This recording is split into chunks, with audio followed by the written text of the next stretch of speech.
কোরবানির মাংস খাওয়ার পরে ফ্রিজে ফেলে রাখা কোনায় পড়ে থাকা চর্বিগুলো দিয়েও যে এত মজার একটা রেসিপি করে খাওয়া যায় বা একদিনের রান্না বা একদিনের খাবার হয়ে যায়, এটাও আমি জানা ছিল না। এত মজা করে রান্না করেছি।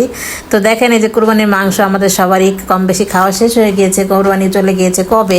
তো কিছু চর্বি আলাদা করে রেখে দিয়েছিলাম। এখন অনেক সময় দেখা যায় ফ্রিজে মাছ মাংস তারপরে সবজি তেমন কিছুই থাকে না।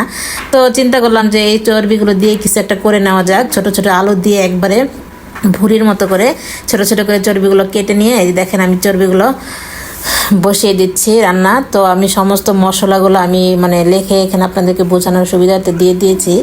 তো আপনারা সবাই কম বেশি জানেন যে চর্বি কীভাবে রান্না করা যায়, সিম্পল আকারে আর কি। আমি আমার বাচ্চারা আলু খুব পছন্দ করে, তো আলুর সাথে গরুর একটা মাংসের ঘ্রাণ যাতে হয়, এই ঘ্রাণটার জন্য আমি চর্বিটা এভাবে রান্না করে নিয়েছি।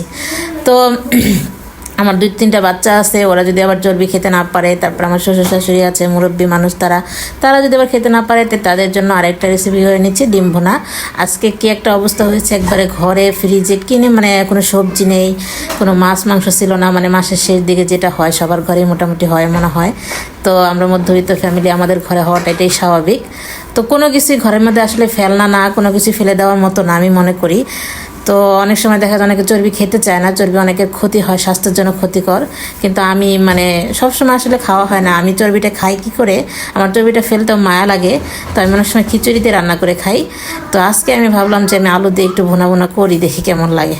তো শুধু আলু, অনেক সময় আলুর দম বানালেও তো মজা লাগে। তো ওই হিসাবে আমি আলু দিয়ে সুন্দর করে ছোটো ছোটো করে কেটে আমি এরকম করে চর্বিটা বসিয়ে দিয়েছি। আর এদিকে দেখেন আমি ডিমটাও ভুনা করে নিচ্ছি সুন্দর করে। তো আজকে এই 2টা আইটেম দিয়ে আমার ব্লগটা আমি রেডি করেছি, সাজিয়েছি। জানি না আমার ভিডিওগুলো আপনাদের কাছে কেমন লাগে, কেমন ভাবে আপনারা দেখেন।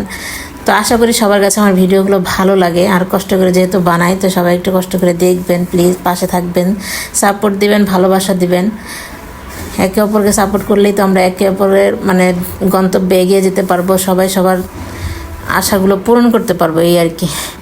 তো এখানে আমার এই যে দেখেন রান্নাটা প্রায় কমপ্লিটের দিকেই, রান্নাটা হয়ে গিয়েছে, আমার ডিম ভুনাটাও কমপ্লিট। এখানে আমার সেই যে গরুর যে চর্বি দিয়ে আমি আলু দিয়ে আমরা ভুনা ভুনা করে নিচ্ছি, সেটাও আমার রান্না হয়ে গিয়েছে।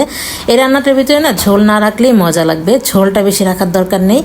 আর রান্নাটা একটু মাখো মাখো হলেই মজা লাগবে। সমস্ত মাংসের মশলা দিয়ে আমি রান্নাটা করে নিয়েছি। আসলে ডিম ভুনাটা সাইডে রেখেই সবাই এই রান্নাটা দিয়েই খেয়েছে।